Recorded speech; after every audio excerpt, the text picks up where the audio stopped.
Crimen y castigo, de Fyodor Dostoyevsky.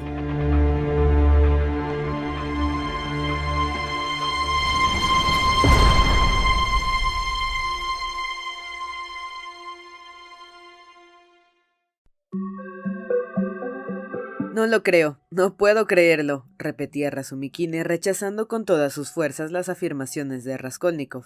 Se dirigían a la pensión Bakalev, donde Pulcheria Alejandrovna y Dunia los esperaban desde hacía largo rato. Razumikine se detenía a cada momento en el calor de la disputa. Una profunda agitación le dominaba, aunque solo fuera por el hecho de que era la primera vez que le hablaban francamente de aquel asunto. «Tú no puedes creerlo», repuso Raskolnikov con una sonrisa fría y desdeñosa, pero estaba atento al significado de cada una de sus palabras, mientras tú, siguiendo tu costumbre, no te fijabas en nada. Tú has prestado tanta atención porque eres un hombre desconfiado. Sin embargo, reconozco que Porfirio hablaba en un tono extraño, y sobre todo ese ladino de Samiotov. Tiene razón, había en él algo raro. Pero ¿por qué, señor? ¿Por qué? Habrá reflexionado durante la noche. No, es todo lo contrario de lo que supones. Si les hubiera saltado esa idea estúpida, lo habrían disimulado por todos los medios. Habrían procurado ocultar sus intenciones a fin de poder atraparte después con más seguridad. Intentar hacerlo ahora habría sido una torpeza y una insolencia. Si hubiesen tenido pruebas, verdaderas pruebas o suposiciones nada más que algo fundadas, habrían procurado sin duda ocultar su juego para ganar la partida. O tal vez habrían hecho un registro en mi habitación hace ya tiempo. Pero no tienen ni una sola prueba, lo único que tienen son conjeturas gratuitas, suposiciones sin fundamento, por eso intentan desconcertarme con sus insolencias. Obedecerá todo el despecho de Porfirio, que está furioso por no tener pruebas. Tal vez persiga algún fin que es para nosotros un misterio. Parece inteligente. Es muy probable que haya intentado atemorizarme haciéndome creer que sabía algo. Es un hombre de carácter muy especial. En fin, no es nada agradable pretender hallar explicación a todas esas cuestiones. Dejemos el asunto. Todo esto es ofensivo, muy ofensivo, ya lo sé, pero ya que estamos hablando sinceramente y me congratulo de que sea así, pues esto me parece excelente, no vacilo en decirte con toda franqueza que hace ya tiempo que observé que habían concebido esta sorpresa. Entonces era una idea vaga, imprecisa, insidiosa, tomada medio en broma, pero ni aun bajo esta forma tenían derecho a admitirla. ¿Cómo se han atrevido a cogerla? ¿Y qué es lo que ha dado cuerpo a esta sospecha? ¿Cuál es su origen? Si supieras la indignación que todo esto me ha producido. Un pobre estudiante transfigurado por la miseria y la neurastenia, que incuba una grave enfermedad, acompañada de desvarío, enfermedad que incluso puede haberse declarado ya, detalle importante, un joven desconfiado, orgulloso, consciente de su valía y que acaba de pasar 6 meses encerrado en su rincón, sin ver a nadie, que va vestido con andrajos y calzado con botas sin suelas. Este joven en pie ante unos policías despiadados que le mortifican con sus insolencias. De pronto a quemarropa se le reclama el pago de un pagaré protestado. La pintura fresca despide un olor mareante, en la repleta sala hace un calor de 30 grados y la atmósfera es irrespirable.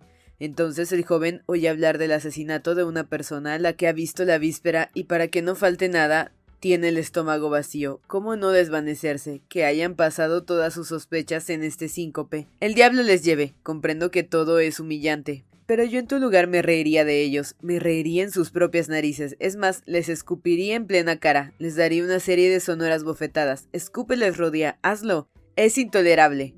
Ha soltado su perorata como un actor consumado, se dijo Raskolnikov. Que les escupa, exclamó amargamente. Eso es muy fácil de hacer. Mañana nuevo interrogatorio. Me veré obligado a rebajarme, a dar nuevas explicaciones. Es que no me humillé bastante ayer ante Samiotov en aquel café donde nos encontramos. Así se los lleve a todos el diablo. Mañana iré a ver a Porfirio y te aseguro que esto se aclarará. Le obligaré a explicarme toda la historia desde el principio. En cuanto a Samiotov... Al fin lo he conseguido, pensó Raskolnikov. Óyeme, exclamó Razumikine, tomando de súbito a su amigo por el hombro. Hace un momento divagabas. Después de pensarlo bien te aseguro que divagabas. Has dicho que la pregunta sobre los pintores era un lazo, pero reflexiona. Si tú hubieses tenido eso sobre la conciencia, ¿habrías confesado que habías visto a los pintores? No, habrías dicho que no habías visto nada, aunque esto hubiera sido una mentira. ¿Quién confiesa una cosa que le compromete? Si yo hubiese tenido eso sobre la conciencia, seguramente habría dicho que había visto a los pintores y el piso abierto, dando muestras de mantener esta conversación con profunda desgana. Pero, ¿por qué decir cosas que le comprometen a uno? porque solo los patanes y los incautos lo niegan todo por sistema. Un hombre avisado, por poco culto e inteligente que sea, confiesa en la medida de lo posible todos los hechos materiales innegables. Se limita a atribuirles causas diferentes y añadir algún pequeño detalle de su invención que modifica su significado. Porfirio creía seguramente que yo respondería así, que declararía haber visto a los pintores para dar verosimilitud a mis palabras, aunque explicando las cosas a mi modo. Sin embargo, si tú hubieses dicho eso, él te habría contestado inmediatamente que no podía haber pintores en la casa 2 días antes del crimen y que por lo tanto tú habías ido allí el mismo día del suceso, de 7 a 8 de la tarde.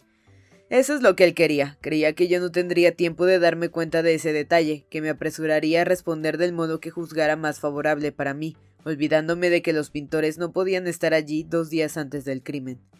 Pero es posible olvidar una cosa así. Es lo más fácil. Estas cuestiones de detalle constituyen el escollo de los maliciosos.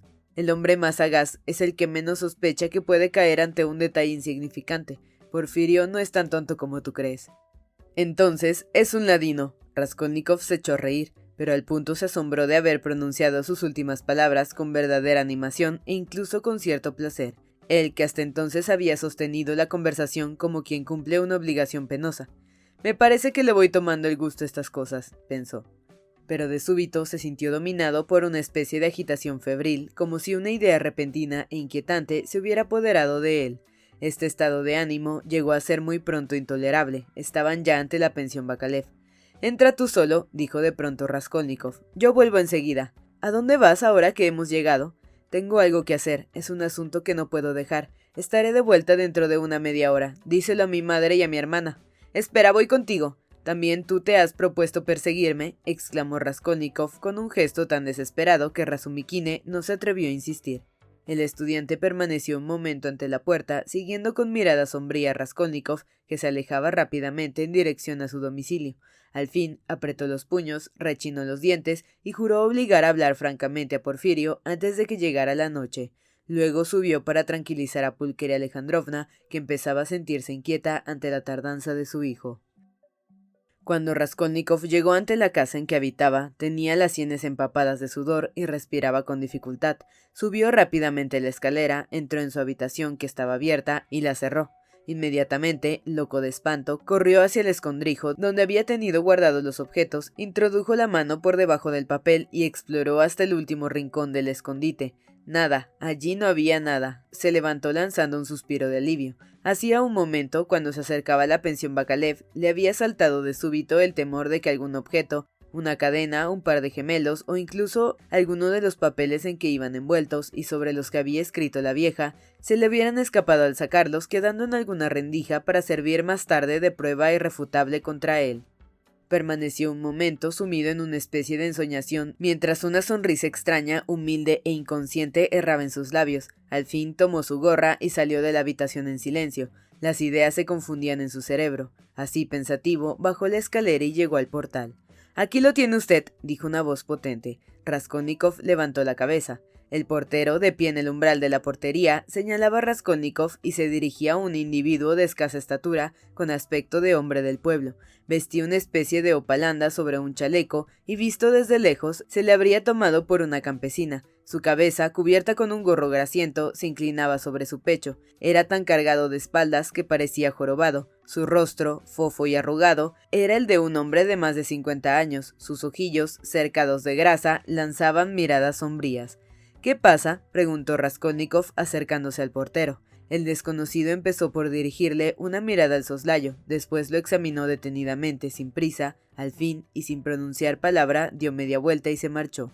«¿Qué quería ese hombre?», preguntó Raskolnikov. «Es un individuo que ha venido a preguntar si vivía aquí un estudiante que ha resultado ser usted, pues me ha dado su nombre y el de su patrona. En este momento ha bajado usted, yo le he señalado y él se ha ido. Eso es todo». El portero parecía bastante asombrado, pero su perplejidad no duró mucho. Después de reflexionar un instante, dio media vuelta y desapareció en la portería.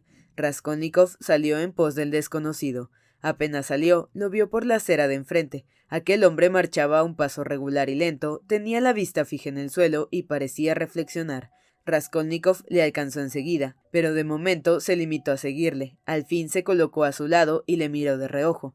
El desconocido advirtió al punto su presencia, le dirigió una rápida mirada y volvió a bajar los ojos. Durante un momento avanzaron en silencio. «Usted ha preguntado por mí al portero, ¿no?», dijo Raskolnikov en voz baja. El otro no respondió, ni siquiera levantó la vista. Hubo un nuevo silencio. «Viene a preguntar por mí y ahora se calla. ¿Por qué?». Raskolnikov hablaba con voz entrecortada. Las palabras parecían resistirse a salir de su boca. Esta vez el desconocido levantó la cabeza y dirigió al joven una mirada sombría y siniestra. «Asesino», dijo de pronto en voz baja pero clarísima. Raskolnikov siguió a su lado, sintió que las piernas le flaqueaban y vacilaban. Un escalofrío recorrió su espina dorsal. Su corazón dejó de latir como si se hubiera separado de su organismo. Dieron en silencio un centenar de pasos más. El desconocido no le miraba. «¿Pero qué dice usted? ¿Quién? ¿Quién es un asesino?», balbuceó al fin Raskolnikov con voz apenas perceptible. Tú eres un asesino», respondió el desconocido articulando las palabras más claramente todavía.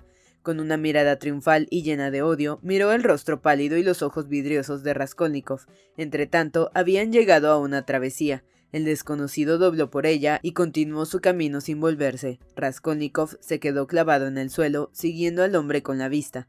Este se volvió para mirar al joven, que continuaba sin hacer el menor movimiento. La distancia no permitía distinguir sus rasgos, pero Raskolnikov creyó advertir que aquel hombre sonreía aún con su sonrisa glacial y llena de un odio triunfante. Transido de espanto, temblándole las piernas, Raskolnikov volvió como pudo a su casa y subió a su habitación. Se quitó la gorra, la dejó sobre la mesa y permaneció inmóvil durante 10 minutos. Al fin, ya en el límite de sus fuerzas, se dejó caer en el diván y se extendió penosamente con un débil suspiro. Cerró los ojos y así estuvo una media hora. No pensaba en nada concreto, solo pasaban por su imaginación retazos de ideas, imágenes vagas que se hacinaban en desorden, rostros que había conocido en su infancia, fisonomías vistas una sola vez casualmente y que en otras circunstancias no habría podido recordar. Veía el campanario de la iglesia de B, una mesa de billar y junto a ella de pie un oficial desconocido.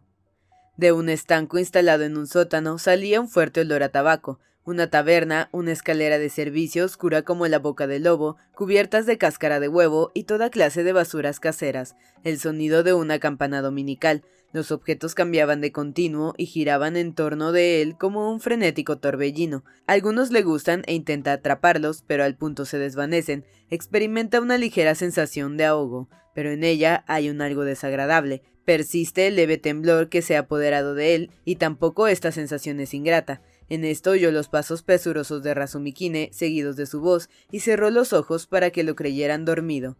Razumikine abrió la puerta y permaneció un momento en el umbral indeciso. Luego entró silenciosamente y se acercó al diván con grandes precauciones.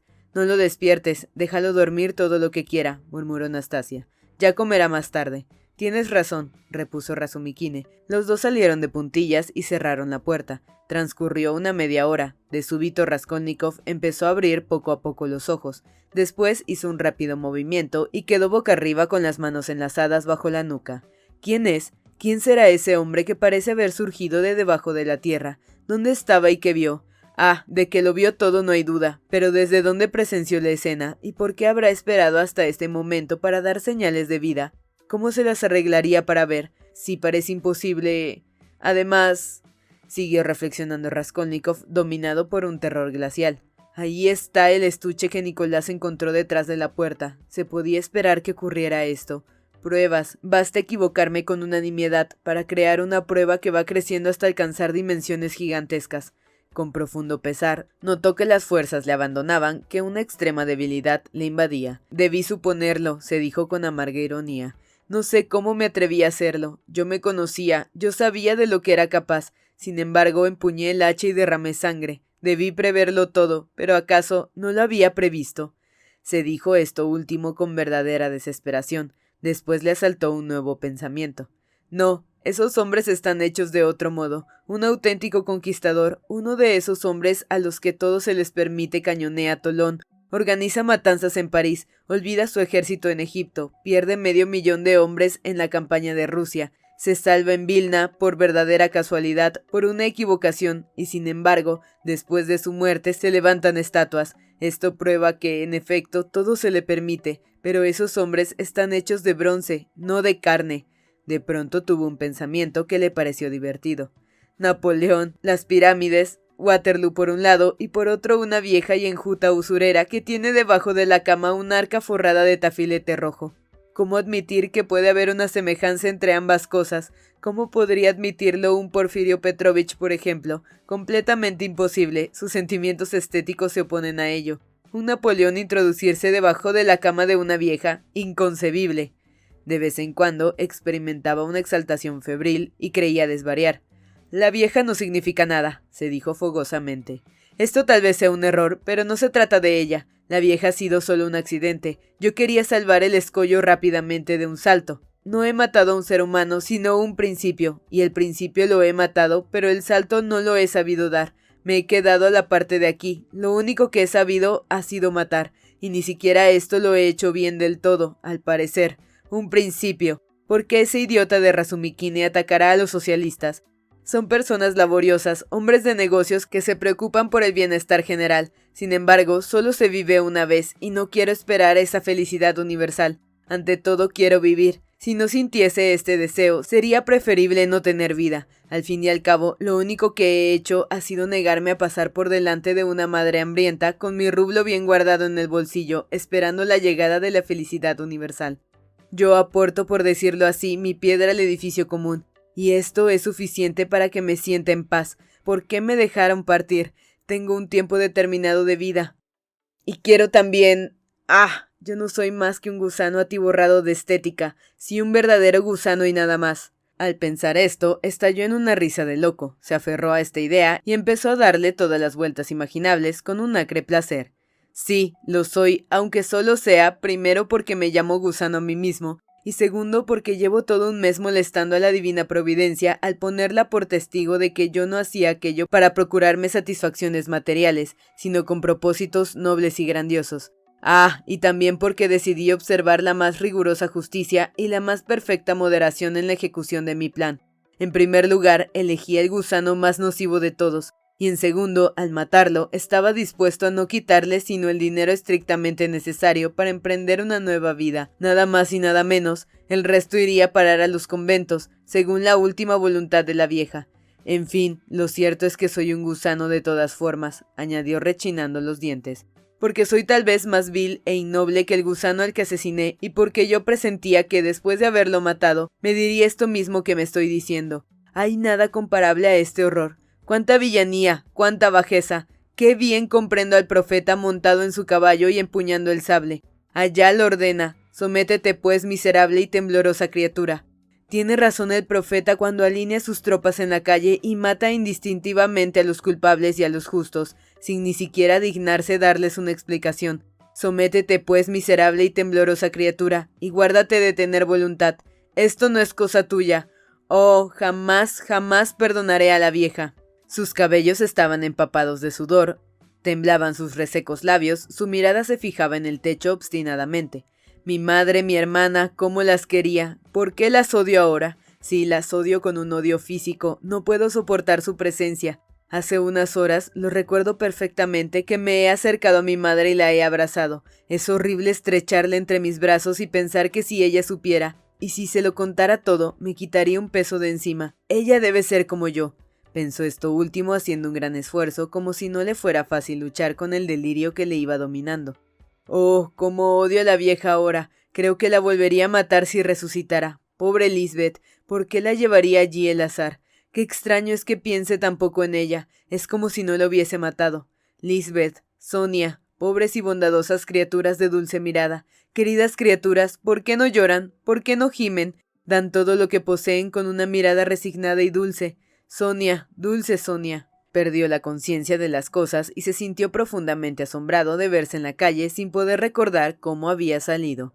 Ya era de noche, las sombras se espesaban y la luna resplandecía con intensidad creciente, pero la atmósfera era asfixiante. Las calles estaban repletas de gente. Se percibía un olor a cal, a polvo, a agua estancada. Raskolnikov avanzaba triste y preocupado. Sabía perfectamente que había salido de casa con un propósito determinado, que tenía que hacer algo urgente, pero no se acordaba de qué.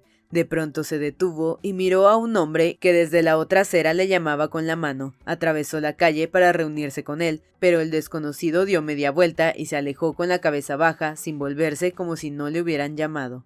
A lo mejor me ha parecido que me llamaba y no ha sido así, se dijo Raskolnikov, pero juzgó que debía alcanzarle. Cuando estaba a una decena de pasos de él, lo reconoció súbitamente y se estremeció.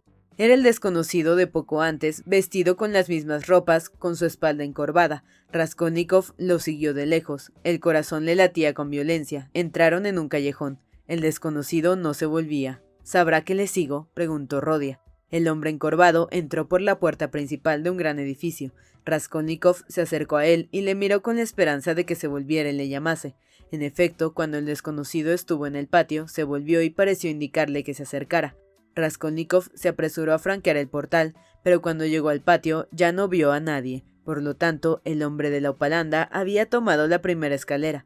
Raskolnikov corrió tras él. Efectivamente, se oían pasos lentos y regulares a la altura del segundo piso. Aquella escalera, cosa extraña, no era desconocida para Raskolnikov. Allí estaba la ventana del rellano del primer piso. Un rayo de luna misteriosa y triste se filtraba por los cristales y llegó al segundo piso.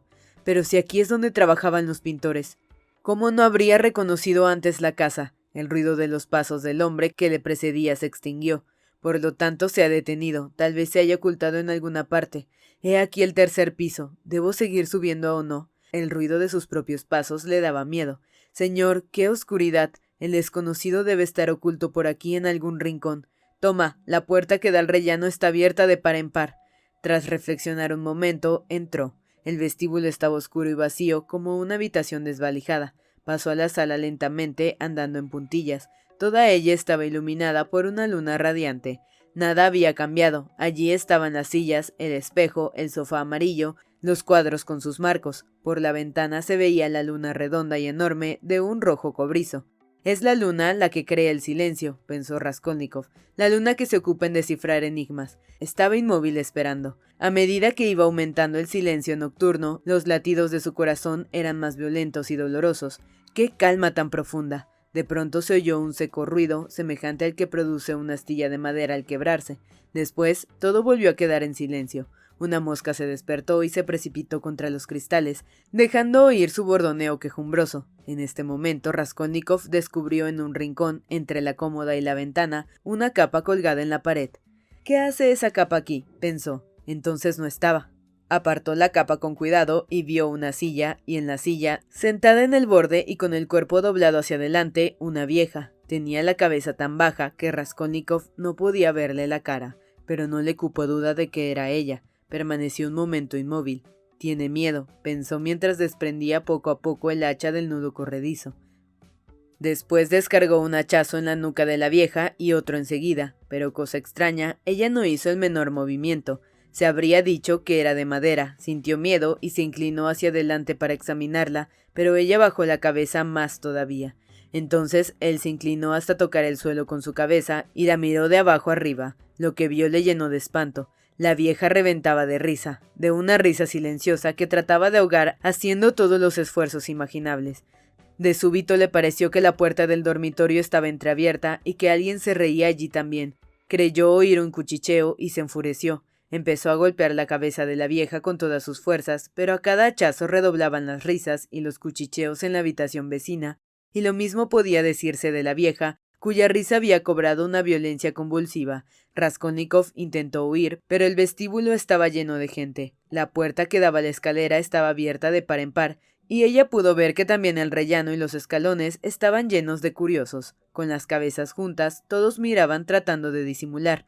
Todos esperaban en silencio. Se le oprimió el corazón. Las piernas se negaban a obedecerle. Le parecía tener los pies clavados en el suelo. Intentó gritar y se despertó. Tenía que hacer grandes esfuerzos para respirar, y aunque estaba bien despierto, le parecía que su sueño continuaba. La causa de ello era que, en pie en el umbral de la habitación, cuya puerta estaba abierta de par en par, un hombre al que no había visto jamás le contemplaba atentamente. ¿Sigo soñando o ya estoy despierto?, se preguntó, y levantó los párpados casi imperceptiblemente para mirar al desconocido. Este seguía en el umbral, observándole con la misma atención. De pronto entró cautelosamente en el aposento, cerró la puerta tras él con todo cuidado, se acercó a la mesa, estuvo allí un minuto sin apartar los ojos del joven, y sin hacer el menor ruido, se sentó en una silla cerca del diván. Dejó su sombrero en el suelo, apoyó las manos sobre el puño del bastón y puso la barbilla sobre las manos. Era evidente que se preparaba para una larga espera. Raskolnikov le dirigió una mirada furtiva y pudo ver que el desconocido no era ya joven, pero sí de complexión robusta y que llevaba barba, una barba espesa, rubia que empezaba a blanquear. Estuvieron así 10 minutos. Había aún alguna claridad, pero el día tocaba su fin. En la habitación reinaba más el profundo silencio. De la escalera no llegaba el menor ruido. Solo se oía un moscardón que se había lanzado contra los cristales y que volaba junto a ellos zumbando y golpeándolos obstinadamente. Al fin, este silencio se hizo insoportable. Raskolnikov se incorporó y quedó sentado en el diván. «Bueno, ¿qué desea usted?»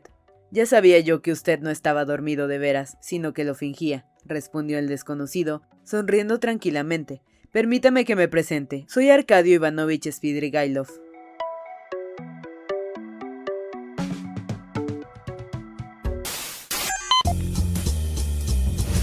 Capítulos todos los lunes, miércoles y viernes. ¡Suscríbete! El Cuentero, con historias para tus oídos.